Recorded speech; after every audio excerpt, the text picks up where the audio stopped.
Hi everybody. Okay, so this is going to be an interesting topic, and I will try and keep it under 10 minutes. So recently I've been going through assessments for ADHD. I'm not really going to talk about the why, but what I'm going to talk about is ADHD and chronic pain. Because apparently there have been some studies overseas that have had a link with fibromyalgia and ADHD, or chronic pain and ADHD. And once on the ADHD medication, 30% of the trialed patients actually found responded to the ADHD medication, and that their pain was better managed. So that's kind of why I actually went down on this path, but there's more to it than that, obviously. And I'm kind of,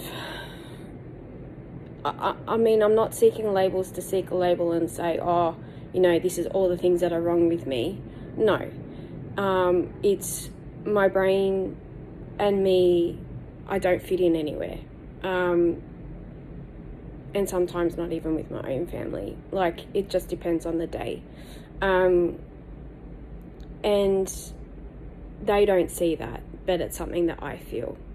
So, and it's funny because the psychologist I've already been, obviously, it's on my profile, autistic diagnosed.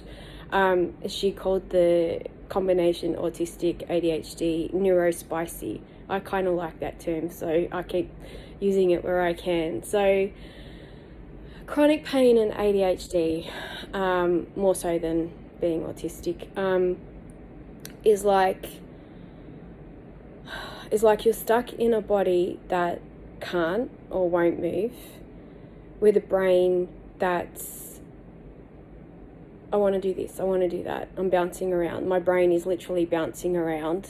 Some people say it's like having 20 internet tabs open.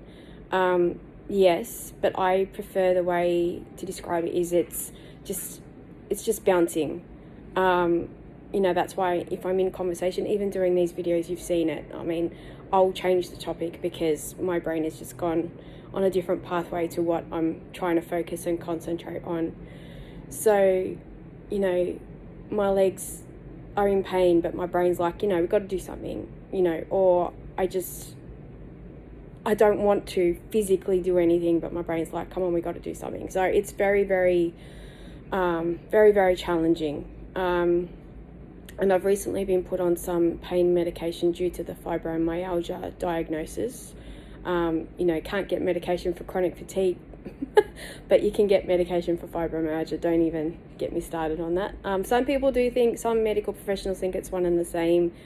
But if you do look them both up, there are actually slight differences between the two. So anyway, off topic. So I've been testing some medication. I'm not going to say what, because I don't want to scare people if you're on that medication, but it didn't work for me. It stopped the pain, absolutely, but made me, I can't even. The first time I took it, I probably took it at the wrong times of day, and I actually felt high, and I drove that day, which I probably shouldn't have. The next time, and then I spoke to someone who told me to alter the times of taking the medication, which I did. It didn't really, I didn't feel high, but I just felt just so groggy, just like displaced. And my husband even said to me that when he would come home and I was still on this medication, I'd just be glassy-eyed, like just looking at him, like spaced out.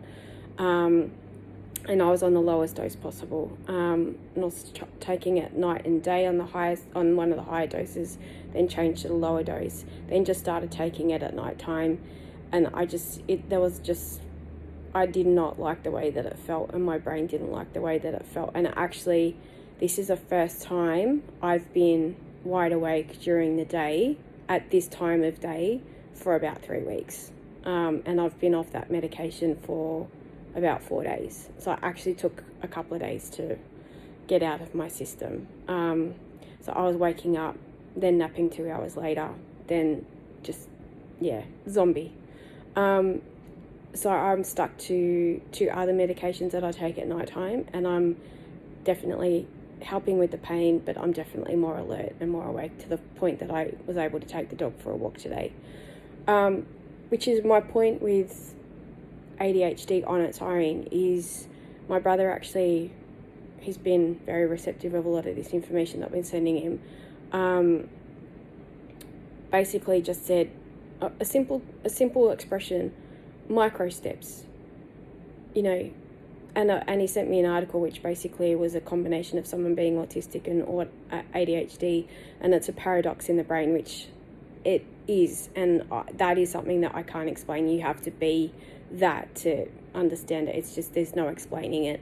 But it explains why I've only been able to have certain jobs. There are other jobs that I'm really interested. If I'm really interested in it, I can maintain the interest and the focus.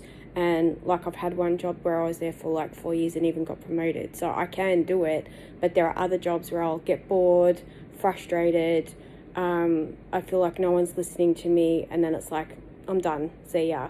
So it really, that's why I've said a few times, it really depends on the environment that I'm in, you know, how long you've got me for. And obviously one of the previous jobs I've already talked about being bullied, so, you know, that's still being investigated. But since then, you know, I'm still working. I'm going back to work next week. It's a couple of shifts during the week, which probably suits a brain like mine. I'm not going to get bored over easily, because it's, you know, and I don't have to set an alarm for every shift that I do. And so it just kind of helps me, you know, stay in touch with society and not become a complete hermit. So I still have, obviously, executive function issues. I still have pain issues, and, you know, all these things are limiting.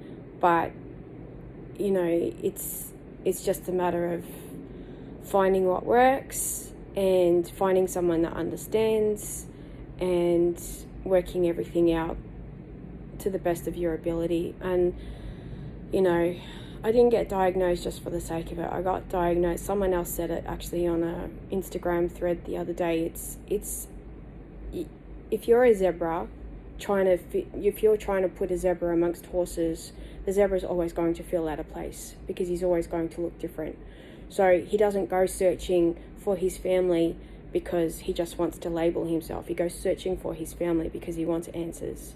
So, and as the therapist that I saw that helped with the diagnosis basically said, she finds that people go to her or go to them when they're distressed.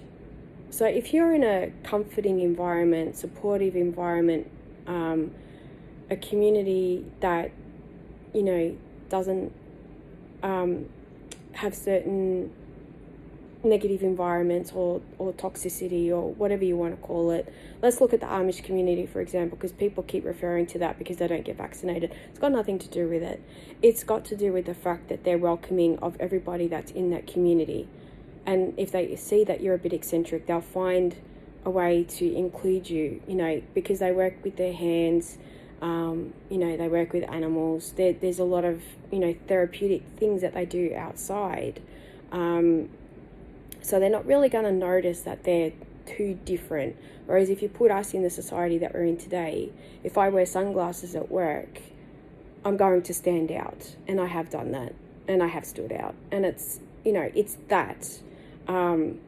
Not getting assistance at uni when I struggled with a essay because I didn't know how to ask for that help, and they didn't know how to come to me to assist me. So it's all of these things that I got to a point where I want to know why I'm even more different than my autistic side, because that's already been explained, but there was still more things going on. And each meme that I saw on social media about ADHD, the more I related. And I did my own tests, I did my own research before going and seeking counsel.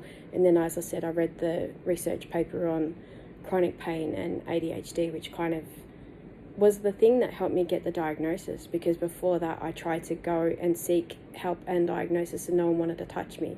So I thank my GP, who's, as I said before on these videos, has always been very open and listening to me. Now that's 10 minutes, so I'm going to go. A lot of information today. Thank you for watching, thank you for listening, and hope you have a good week.